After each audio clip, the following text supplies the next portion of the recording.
Okay. Last வீடியோல நம்ம வந்து இந்த டயகிராமோட apparatus பார்த்தோம். இப்போ நம்ம வந்து இந்த வீடியோல வந்து நம்ம கிராஃப்ஸ் எல்லாம் பத்தி பார்க்க போறோம். Okay. Potential difference between emitter and collector is called as voltage. இப்போ வந்து அந்த போன டயகிராம்ல வந்து இந்த எமிட்டர் அண்ட் கலெக்டருக்கு நடுவுல இருக்கிற பொட்டன்ஷியல் டிஃபரன்ஸ் தான் வந்து வோல்டேஜ்னு சொல்லிட்டு சொல்லுவோம். கரண்ட் மெஷர் வந்து மைக்ரோ ஆம்பியர்ல தான் இருக்கும். ஏன்னா ரொம்ப கம்மியான கரண்ட் தான் பாஸ் ஆகும். எலக்ட்ரான்ஸ் தான் பாஸ் ஆகும். ஏன்னா லைட்ல எவ்வளவு எனர்ஜி இருக்க போகுது.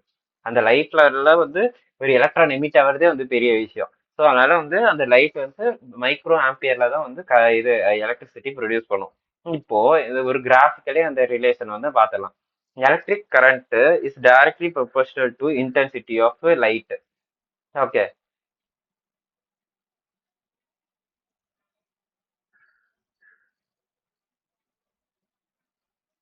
டைரக்ட்லி ப்ரொபோர்ஷனல் டு நம்பர் இது இன்டென்சிட்டி ஆஃப் லைட். இங்கே நான் எழுதியிருப்பேன். இப்பதான் பார்த்தேன். கரண்ட் வந்து directly proportional number of electron. இப்போ வந்து கரண்ட் வந்து நிறைய ஆச்சுன்னா நம்பர் ஆஃப் எலக்ட்ரான் நிறைய ஆகும். நம்பர் ஆஃப் எலக்ட்ரான் எப்போ நிறைய ஆகும்? இன்டென்சிட்டி நிறைய இருக்கும்போது நம்பர் ஆஃப் எலக்ட்ரான் நிறைய ஆகும். அதுதான் நம்ம ஃபர்ஸ்ட் வீடியோல நம்ம பார்த்துருப்போம். ஸோ இப்போ இது வந்து கிராஃபிக்கலி ரெப்ரசன்டேஷன் கேட்டாங்கன்னா photo electric effect versus intensity of light graph அப்படி கேட்பாங்க ஜெய் மெயின்ஸ்ல அட்லீஸ்ட் கேட்டாங்கன்னா இப்போ வந்து அது வந்து லீனியர்லி வந்து டிபெண்டன்ஸ். ஸோ ஒரு ஸ்ட்ரைட் லைன் தான் வரையணும். ஸோ இந்த மாதிரி லைக் ஒரு மாதிரி கேர்வா கொடுப்பாங்க, இல்லைன்னா இப்படி கொடுப்பாங்க, இல்லைன்னா இப்படி கொடுப்பாங்க கிராஃப். எதுவுமே வந்து சரியில்லை. ஜஸ்ட் வந்து அது டைரக்ட்லி ப்ரொபோஷனல்னால வந்து ஒரு ஸ்ட்ரைட் லைன் மட்டும் தான் வரும். ஓகே. இப்போ நெக்ஸ்ட் டாபிக் போகலாம். இப்போ வந்து ஸ்டாப்பிங் பொட்டன்ஷியல்னு சொல்லிட்டு ஒரு டேர்ம் இருக்கு. ஓகே. இப்போ வந்து ஸ்டாப்பிங் பொட்டன்ஷியல் என்னன்னா வந்து இப்போ வந்து ஒரு பாசிட்டிவ் இப்போ வந்து அது நம்ம அந்த பிளேட்லயே பார்த்திருப்போம். இது பாசிட்டிவா ஆக்ட் ஆகுது, இது நெகட்டிவா ஆக்ட் ஆகுது. இங்க வந்து எலக்ட்ரான் இப்படி போகுது. ஓகே. இப்போ நம்ம வந்து எக்ஸ்டர்னல் சோர்ஸ் பேட்டரிஸ் அந்த மாதிரி யூஸ் பண்ணி நெகட்டிவ் பொட்டன்ஷியல் இப்போ வந்து இதை வந்து நம்ம இப்போ நெகட்டிவா இந்த பாசிட்டிவா இருக்கிறத வந்து நம்ம நெகட்டிவா ஆக்கணும்னா எலக்ட்ரான் நெகட்டிவ், இதுவும் நெகட்டிவ். ஸோ நெகட்டிவ் வந்து ripple each other, negative like charges ripple each other. அதை ஞாபகம் வச்சுக்கோங்க. Like charges ripple each other. Okay. இப்போ லைக் சார்ஜஸ் ரிப்பல் ஈச் அதர்னால வந்து நெகட்டிவ் இருக்கு, இது எலக்ட்ரான் இருக்கு, இது ரெண்டுமே வந்து ரிப்பல் பண்ணிக்கும். ஓகே. இப்போ டெஃபினிஷன் படி பார்ப்போம். when a negative potential is applied to the apparatus then flow of electron is being stopped hence the current. இப்போ என்ன சொல்றாங்கன்னா இப்போ வந்து நம்ம நெகட்டிவ் பொட்டன்ஷியல் வந்து நம்ம ரெண்டு பக்கமே கொடுக்கறதுனால இப்போ இந்த பிளேட்டை வந்து நம்ம நெகட்டிவா மாத்துறதுனால எலக்ட்ரானோட மூவ்மெண்ட் வந்து ஸ்டாப் ஆகுது. ஸோ ஸ்டாப் ஆகுறதுனால என்ன நடக்குது? கரண்ட் ஃப்ளோ வந்து ஸ்டாப் ஆகுது. ஸோ அந்த கரண்ட் வந்து நம்ம ஸ்டாப் பண்றதுக்கு எவ்வளவு பொட்டன்ஷியல் கொடுக்கணும்னு ஒரு குறிப்பிட்ட நம்பர் அமௌண்ட் இருக்கும். அந்த பொட்டன்ஷியலை தான் வந்து நம்ம ஸ்டாப்பிங் பொட்டன்ஷியல்னு சொல்லிட்டு சொல்றோம். ஸோ இந்த நேரத்துல வந்து இப்போ எலக்ட்ரான் மூவ்மெண்ட்டே இல்லைன்னா என்ன ஆகும்? அதோட வெலாசிட்டி ஜீரோவா இருக்கும். வெலாசிட்டி ஜீரோவா இருந்தா என்ன? அதுக்கு கைனடிக் எனர்ஜியே இருக்காது. when kinetic energy of electron is zero, இது இந்த கேஸ்ல தான் வந்து ஸ்டாப்பிங் பொட்டன்ஷியல் வந்து ஆக்ட் ஆகுது. ஸோ இப்போ இப்போ வந்து ஒரு பொட்டன்ஷியல் வந்து கொடுக்கறதுனால வந்து அதோட கைனெட்டிக் எனர்ஜி வந்து ஜீரோ ஆகுதுன்னா அந்த மேக்சிமம் கைனெட்டிக் எனர்ஜி வந்து இருக்கிற போது வந்து அதுக்கு இ இன்டு வி நாட், அந்த வி நாட்னு சொல்றதுதான் வந்து கொடுத்துருக்க வோல்டேஜ், ஸ்டாப்பிங் வோல்டேஜ். வோல்டேஜா இருக்கும்.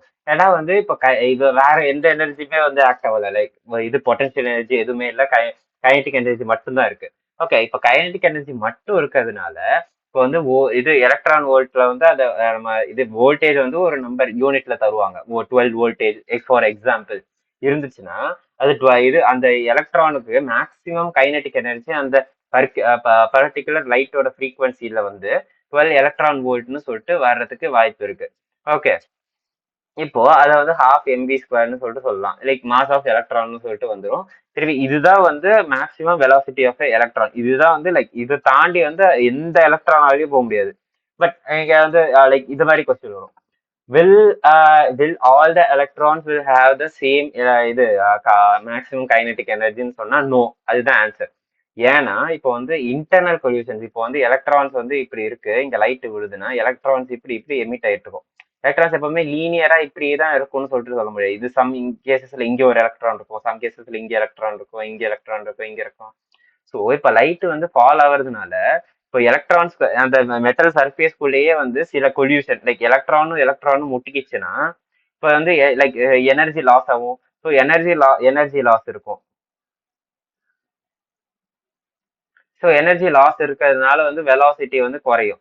ஸோ வெலாசிட்டி குறைஞ்சிச்சுன்னா கைனடிக் எனர்ஜியும் எல்லாத்துக்குமே குறைஞ்சுதான் இருக்கும். ஸோ சம்டைம்ஸ் வந்து ஜீரோவாகவும் இருக்க வாய்ப்பு இருக்கு. ஓகே.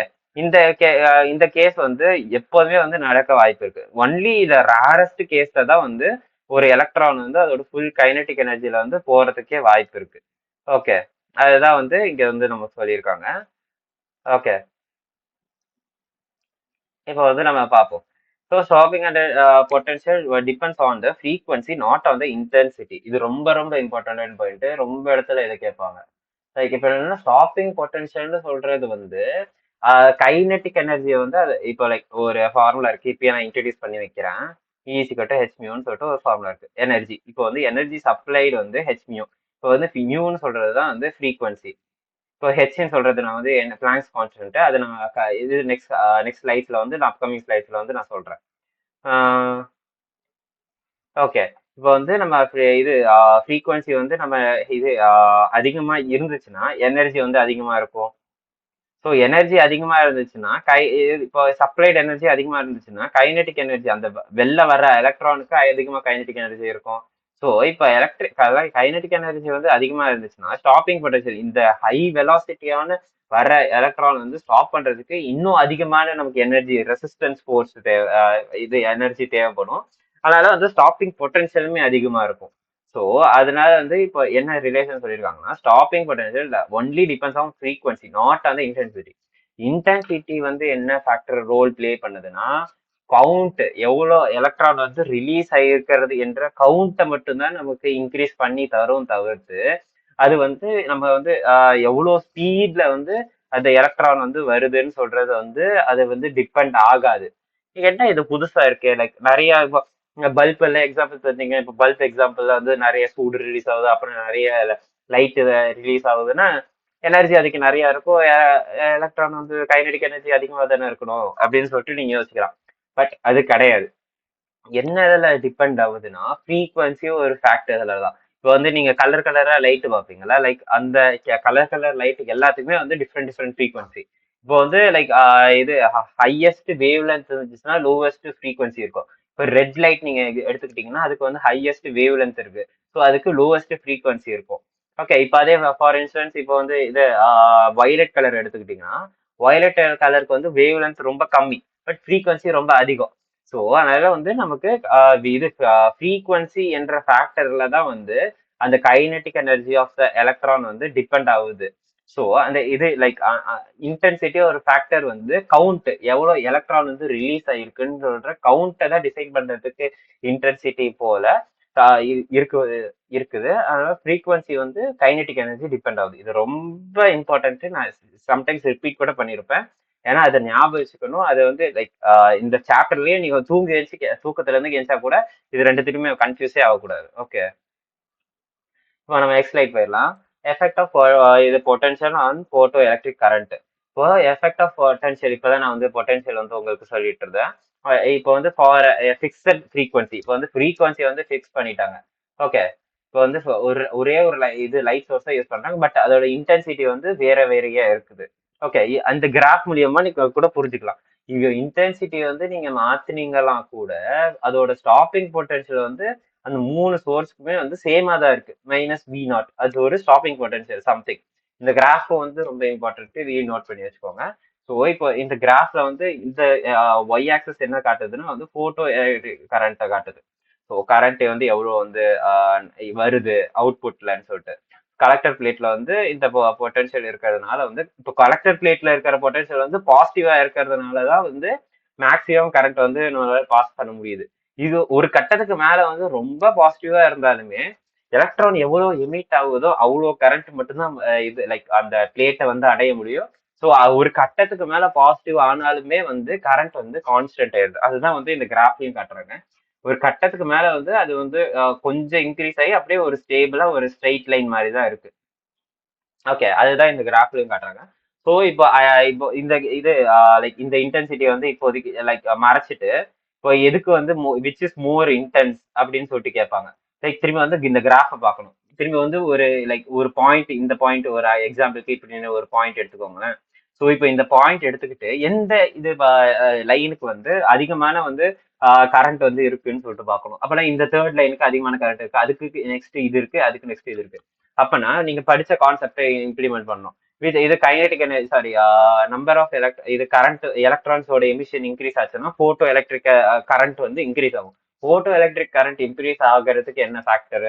இன்டென்சிட்டி நிறைய இருக்கணும். ஸோ எதுக்கு வந்து இன்டென்சிட்டி நிறைய இருக்கணும்னா இதுக்கு வந்து எந்த கிராஃப், எந்த லைன் வந்து எது நிறைய போட்டோ எலக்ட்ரிக் கரண்ட் வந்து எமிட் பண்ணியிருக்கோம். அப்படின்னா தேர்ட் லைன் வந்து நிறைய இது போட்டோ எலக்ட்ரிக் கரண்ட் வந்து எமிட் ஆயிருக்கு. ஸோ அதனால வந்து இந்த I3 வந்து greater than I2 greater than I1 அப்படின்னு சொல்லிட்டு கொஸ்டின் வரலாம்.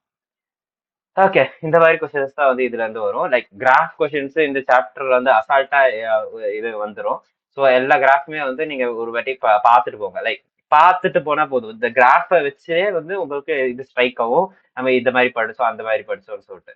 ஓகே, இப்போ நம்ம நெக்ஸ்ட்டுக்கு போகலாம். இது வந்து நெக்ஸ்ட் கிராஃப். இது என்ன சொல்லுதுன்னா, இது வந்து இதுல வந்து ஃப்ரீக்வன்சி வந்து நாட் ஈக்குவல், பட் இது இன்டென்சிட்டி ஆஃப் லைட் வந்து சேம். இது ஒரு இது நோட் பண்ணக்கூடிய பாயிண்ட். ஸோ இதுதான் இந்த கண்டிஷனை வச்சு இந்த கிராஃபை பிளாட் பண்ணியிருக்காங்க. ஸோ என்ன பண்ணியிருக்காங்கன்னா, ஃபர்ஸ்ட் வந்து ஃப்ரீக்வன்சி வந்து மாற்றிருக்காங்க, இன்டென்சிட்டி சேம். ஸோ இன்டென்சிட்டி சேம்னால பாருங்க, ஒரு கட்டத்துக்கு மேல பாசிட்டிவ் ஆக ஆக அந்த இது கரண்ட் வந்து ஸ்ட்ரெயிட் லைனா எழுது. அது பேர் தான் சேச்சுரேஷன் கரண்ட் சொல்லுவாங்க. இந்த கரண்ட்டுக்கு மேல வந்து இப்ப அதால பாஸே பண்ண முடியாது in that particular intensity. Okay, இன்டென்சிட்டியில. ஓகே, இப்போ வந்து திரும்பி இதை நீங்க வந்து நம்ம பேக்வேர்ட்ஸ்ல போய் பார்த்தோம்னா, இங்க வந்து -V1 இருக்கும், -V2 இருக்கும், -V3. லைக் இப்போ ஸ்டாப்பிங் பொட்டன்ஷியல் வந்து இந்த நெகட்டிவ், இவ்வளவு நெகட்டிவ் பொட்டன்ஷியல்ல வந்து இது வந்து 0 ஆயிருது. Kinetic energy of the maximum, இது கைனடிக் எனர்ஜி மேக்ஸிமம் வந்து 0 ஆயிருது. இங்க வந்து இது அதுக்கப்புறம் இன்னும் நிறைய நெகட்டிவ் பொட்டன்ஷியல் தர வேண்டியதா இருக்கு. இதுக்கு அதிகம் அது நிறைய நெகட்டிவ் பொட்டன்ஷியல் தர வேண்டியதா இருக்கு. ஸோ அப்படின்னா வந்து நெகட்டிவ் பொட்டன்ஷியல் அதிகமாக ஆக எனர்ஜி வந்து நம்ம ரெசிஸ்ட் பண்றது கொடுக்கறது வந்து அதிகமாகும். ஸோ இப்போ இந்த மூணுத்துலயுமே வந்து எது வந்து இது ஃப்ரீக்வன்சி வந்து அதிகமானதுன்னு சொல்லிட்டு கேட்டாங்கன்னா, μ3, லைக் μ3 தான் வந்து அதிகமானது. ஏன்னா வந்து அதுதான் நிறைய நெகட்டிவ் பொட்டன்ஷியல் வந்து டிமாண்ட் பண்ணுது. எப்போ வந்து ஒரு இது ஃப்ரீக்வன்சி வந்து அதிகமான நெகட்டிவ் பொட்டன்ஷியல் டிமாண்ட் பண்ணுதோ, அதோட ஃப்ரீக்வன்சி அதிகமா இருந்தாதான் வந்து அதுக்கு கொடுக்கப்பட்ட எனர்ஜி வந்து அதிகமா இருக்கும். அதோட கைனடிக் எனர்ஜி வந்து அதுக்கு அதிகமா இருக்கு. அதனால அது ஸ்டாப் பண்றதுக்கு நிறைய நெகட்டிவ் பொட்டன்ஷியல் தர வேண்டியதா இருக்கு. ஸோ இப்போ வந்து நம்ம இப்போ லைக் எதோட ஃப்ரீக்வன்சி வந்து ரொம்ப அதிகம் கேட்டாங்கன்னா, μ3, μ2, μ1 அப்படின்னு சொல்லிட்டு நமக்கு வந்துடலாம். ஸோ இந்த கிராஃபுமே வந்து ரொம்ப இம்பார்ட்டன்டான கிராஃப். ஸோ இந்த கிராஃபுமே வந்து நீங்க வந்து ஞாபகம் வச்சுக்கிட்டீங்கன்னா உங்களுக்கு கான்செப்ட் வந்து மறக்கிறதுக்கு சான்ஸே இல்லை. ஓகே, இதுல வந்து என்ன ஞாபகம் வச்சுக்கணும்னா, ஃப்ரீக்வன்சி வந்து வந்து மாத்திருக்காங்க, but intensity of the light வந்து சேமா இருக்கு எல்லாத்துக்குமே. அதுதான் இதோட கீ பாயிண்ட். ஓகே, நெக்ஸ்ட் போயிடலாம். திரும்பி stopping potential differs, but values of saturation current remain same. Intensity அதே தான், நம்ம பர்டிகுலர் இன்டென்சிட்டி ஆஃப் லைட் அந்த கிராஃப் என்ன எக்ஸ்பிளைன் பண்ணுதோ அதே தான் நான் தியரிட்டிக்கா வந்து எழுதியிருக்காங்க. இதையும் நீங்க நோட் பண்ணிக்கலாம். Okay, greater the frequency, greater the kinetic energy, greater the stopping potential required. இந்த மாதிரி நீங்க சாரி எழுதி நீங்க ஞாபகம் வச்சுக்கிட்டீங்கன்னா ஈஸியா வந்து நீங்க ஞாபகம் வச்சுக்கிறதுக்கு ஈஸியா இருக்கும். ஏன்னா வந்து லைக் இந்த ஃபார்முலா வந்து நீங்க ஞாபகம் வச்சுக்கோங்க. E=H μ. ஸோ மியூ வந்து அதிகமா இருந்துச்சுன்னா கைனடிக் எனர்ஜி அதிகமா இருக்கும். எனர்ஜி சப்ளைடு வந்து அதிகமா இருந்துச்சுன்னா கைனடிக் எனர்ஜி வந்து வெளில வர கைனடிக் எனர்ஜி இது வந்து அதிகமா இருக்கும். ஸோ அதனால கிரேட்டர் இது ஸ்டாப்பிங் பொட்டன்ஷியல் வந்து ரிக்வயர்ட்னு சொல்லிட்டு ஞாபகம் வச்சுக்கோங்க. Saturation current depends upon intensity, not on frequency. Of course saturation கரண்ட்னு சொல்றது இது maximum current it can like அது வந்து அவ்வளவுதான் வந்து கரண்ட் வந்து கொடுக்க முடியும் at more than one positive இது பொட்டன்ஷியல் கொடுத்ததுக்கு அப்புறம். ஸோ இப்போ வந்து அது பாசிட்டிவா நீங்க கொடுத்துக்கிட்டே இருந்தீங்கன்னா கூட கரண்ட் ஒரு கட்டத்துக்கு மேல வந்து பிளாட்டா ஸ்ட்ரெயிட் ஆயிடுது. அதுதான் வந்து சேச்சுரேஷன் கரண்ட் சொல்லுவாங்க. இப்போ சேச்சுரேஷன் கரண்ட்டை வந்து நீங்க இன்க்ரீஸ் பண்ணணும்னா வந்து என்ன பண்ணணும்னா வந்து இன்டென்சிட்டியை இப்போ கேட்பாங்க, சேச்சுரேஷன் கரண்ட் இன்க்ரீஸ் பண்றதுக்கு நீங்க என்ன பண்ணுவீங்கன்னு சொல்லிட்டு. மெட்டீரியலை மாத்துவீங்களா? அது ஒரு ஃபேக்டர் தான். மெட்டீரியல் வந்து லைக் ஈஸியா வந்து எலக்ட்ரான் கொடுக்குற மாதிரி இருந்துச்சுன்னா அது ஈஸியா நிறைய எலக்ட்ரான் கொடுத்துரும். இப்போ இது இன்டென்சிட்டி மாத்துவீங்களா, இது ஃப்ரீக்வன்சி மாத்துவீங்களா, என்ன மாத்துவீங்க, லாம்டா மாத்துவீங்களா அப்படின்னு சொல்லிட்டு கேட்பாங்க. So answer is intensity. Intensity நிறைய இருந்துச்சுன்னா நிறைய எலக்ட்ரான்ஸ் வந்து எமிட் ஆகும். ஸோ நிறைய கரண்ட் வந்து எமிட் ஆகி அது நிறைய கரண்ட் வந்து ப்ரொடியூஸ் ஆகுறதுனால சேச்சுரேஷன் கரண்ட் வந்து நிறைய இருக்கும். இதுதான் வந்து கான்செப்ட். Okay, okay. இப்போ இந்த என்ன கிராஃப் என்ன சொல்லுதுன்னா, லைக் இப்போ வந்து ஒரு ஃப்ரீக்வன்சி வந்து நம்ம இன்சிடென்ட் பண்ணியிருக்கோம். ஓகே. இப்போ வந்து ஒரு ஃப்ரீக்வன்சி வந்து இன்சிடென்ட் பண்ணியிருக்கோம். இப்போ அந்த ஃப்ரீக்வன்சிய வந்து நம்ம இது லைக் இன்க்ரீஸ் பண்ணிக்கிட்டே இருந்தோம்னா, இந்த ஃப்ரீக்வன்சி வந்து இன்க்ரீஸ் ஆயிட்டே இருக்கு. இன்க்ரீஸ் ஆயிட்டே இருந்துச்சுன்னா, ஸ்டாப்பிங் பொட்டன்ஷியலும் வந்து இன்க்ரீஸ் ஆகுதுன்னு சொல்றது தான் இந்த கிராஃப்ல சொல்லியிருக்காங்க. ஸோ மெட்டலுக்கு மெட்டல் வந்து அந்த ஸ்டாப்பிங் பொட்டன்ஷியல் வந்து டிபெண்ட் ஆகும் அப்படின்னு சொல்றது வந்து சொல்லியிருக்காங்க. ஸோ இப்போ இந்த கிராஃப்ல பாத்தீங்கன்னா கம்மியான ஃப்ரீக்வன்சிக்கே வந்து போட்டோ எலக்ட்ரிக் எஃபெக்ட் வந்து நடக்குது. பட் மெட்டல் பிக்கு வந்து இன்னும் கொஞ்சம் ஃப்ரீக்வன்சிக்கு அப்புறம் தான், ஒரு குறிப்பிட்ட ஃப்ரீக்வன்சிக்கு அப்புறம் தான் வந்து ஒரு போட்டோ எலக்ட்ரிக் எஃபெக்டே வந்து நடந்திருக்கு. ஸோ அப்பனா வந்து மெட்டலுக்கு மெட்டல் வந்து இப்போ ஒரு மெட்டல் வந்து கொஞ்சம் ஸ்டிக் இது எலக்ட்ரான் வந்து ரொம்ப டைட்டா பிடிச்சி வச்சிருக்கு, இன்னொரு மெட்டல் வந்து எலக்ட்ரான் லூஸா பிடிச்சி வச்சிருக்கு. லூஸா பிடிச்சி வச்சிருக்க எலக்ட்ரானை ரிமூவ் பண்றதுக்கு கம்மியான ஃப்ரீக்வன்சி கம்மியான எனர்ஜி அப்ளை பண்ணா போதும். பட் இப்போ டைட்டா பிடிச்சிருக்க எலக்ட்ரானை வந்து ரிமூவ் பண்றதுக்கு நிறைய ஃப்ரீக்வன்சியோட நிறைய எனர்ஜி அப்ளை பண்ணாதான் வெளியே வரும். அதனாலதான் வந்து வி நாட் இது வி நாட் டேஷ்ன்னு சொல்லிட்டு கொடுத்துருக்காங்க. ஸோ இந்த இடத்துல என்ன சொல்றாங்கன்னா, இப்போ வந்து வி நாட் டேஷ்ன்னு சொல்றது வந்து என்னன்னா வந்து இந்த பாயிண்ட்ல இப்போ அந்த ஒரு பர்டிகுலர் ஃப்ரீக்வன்சி நம்ம கொடுத்தோம்னா கரெக்டா அந்த ஸ்டாப்பிங் பொட்டன்ஷியலும் அந்த ஃப்ரீக்வன்சியும் வந்து ஜஸ்ட் எக்ஸாக்டா வந்து இது கரெக்டா அந்த மெட்டலுக்கு எவ்வளவு தேவையோ அவ்வளோ ஜஸ்ட் அவ்வளோ எனர்ஜி அந்த கரெக்டா எலக்ட்ரான் அப்போதான் எமிட் ஆகவே போகுது. அப்போதான் அந்த ஸ்டிக்கினஸ்ல இருந்து அது வெளில வருது.